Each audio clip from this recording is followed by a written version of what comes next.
আমাদের মহান নেতা জাতির পিতা বঙ্গবন্ধু শেখ মুজিবুর রহমানকে স্মরণ করে তাঁর অসমাপ্ত আত্মজীবনী পড়া শুরু করছি।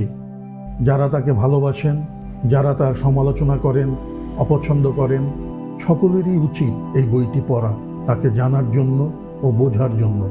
তার সমাজ ভাবনা, রাজনীতি ভাবনা ও বিশ্বভাবনার যৎসামান্য পরিচয় পাব এই বইয়ে। আশা করি সবাই সঙ্গে থাকবেন।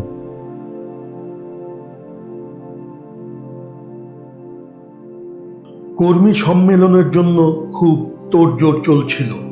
আমরা জেলে বসেই সে খবর পাই। 150 নম্বর মোগলটুলিতে অফিস হয়েছে। শওকত মিয়া সকলের খাওয়া ও থাকার বন্দোবস্ত করত। সে ছাড়া ঢাকা শহরে কেই বা করবে।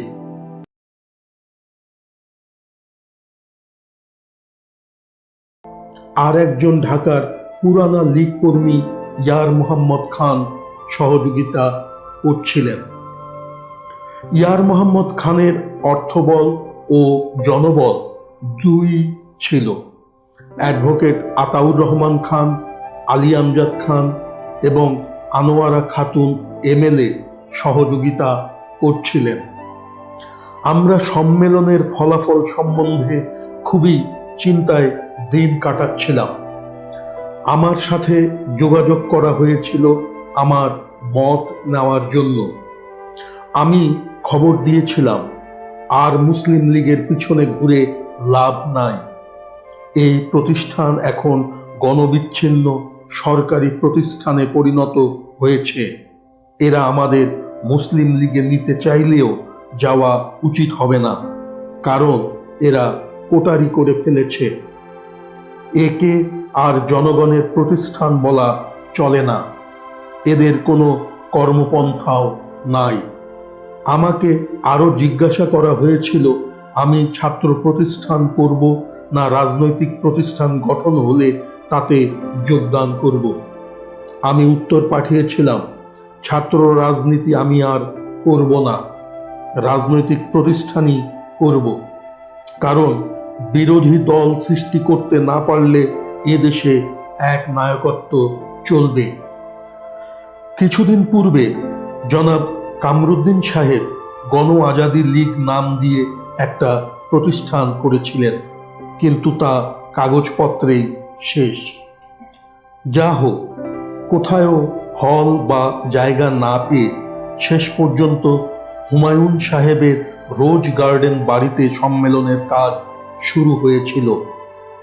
শুধু কর্মীরা না, অনেক রাজনৈতিক নেতাও সেই সম্মেলনে যোগদান করে।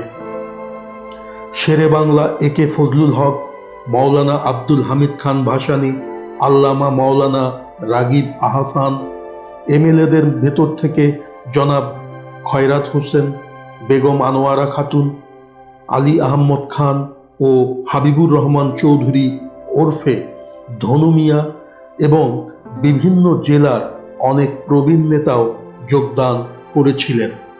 সকলেই একমত হয়ে নতুন রাজনৈতিক প্রতিষ্ঠান গঠন করলেন। তার নাম দেওয়া হলো পূর্ব পাকিস্তান আওয়ামী মুসলিম লীগ। মাওলানা আব্দুল হামিদ খান ভাসানী সভাপতি, জনাব শামসুল হক সাধারণ সম্পাদক এবং আমাকে করা হলো জয়েন্ট সেক্রেটারি। খবরের কাগজে দেখলাম আমার নামের পাশে লেখা আছে নিরাপত্তা বন্দী।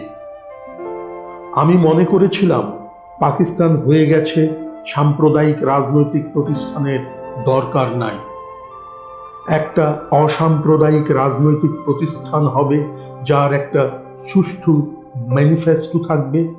ভাবলাম সময় এখনো আসে নাই, তাই যারা বাইরে আছেন তারা চিন্তা ভাবনা করেই করেছেন। আওয়ামী মুসলিম লীগ গঠন হওয়ার কয়েকদিন পরেই আমার ও বাহাউদ্দিনের মুক্তির আদেশ এলো। বাইরে থেকে আমার সহকর্মীরা নিশ্চয়ই খবর পেয়েছিল। জেল গেটে গিয়ে দেখি বিরাট জনতা আমাদের অভ্যর্থনা করার জন্য এসেছে মাওলানা ভাসানী সাহেবের নেতৃত্বে। বাহাউদ্দিন আমাকে চুপি চুপি বলে, মুজিব ভাই, পূর্বে মুক্তি পেলে একটা মালাও কেউ দিত না, আপনার সাথে মুক্তি পাচ্ছি, একটা মালা তো পাবো।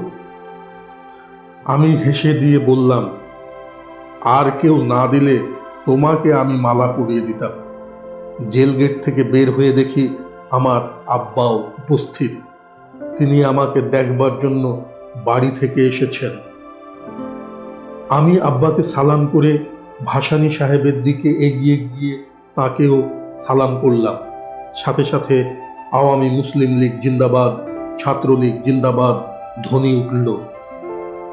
জেল গেটে এই প্রথম আওয়ামী লীগ জিন্দাবাদ হলো। শামসুল হক সাহেবকে কাছে পেয়ে তাকে অভিনন্দন জানালাম এবং বললাম, হক সাহেব, আপনার জয় আর জনগণের জয়। হক সাহেব আমাকে জড়িয়ে ধরলেন এবং বললেন, চলো এবার শুরু করা যাক। পরে আওয়ামী মুসলিম লীগ আওয়ামী লীগ নামে পরিচিত হয়। আওয়ামী লীগের কয়েকজন সহসভাপতি করা হয়েছিল। জনাব আতাউর রহমান খান, আব্দুস সালাম খান, আলী আহমদ খান, আলী আমজাদ খান ও আরো একজন কে ছিলেন আমার মনে নাই। আওয়ামী লীগের প্রথম ওয়ার্কিং কমিটির সভা হয় 150 নম্বর মোগলটুলিতে। শেরে বাংলা একে ফজলুল হক সাহেব তাতে যোগদান করেছিলেন। একটা গঠনতন্ত্র সাব কমিটি ও একটা কর্মপন্থা সাব কমিটি করা হলো। আমরা কাজ করা শুরু করলাম। শওকত মিয়া বিরাট সাইনবোর্ড লাগিয়ে দিল, টেবিল চেয়ার সকল কিছুই বন্দোবস্ত করল। আজ এ পর্যন্ত।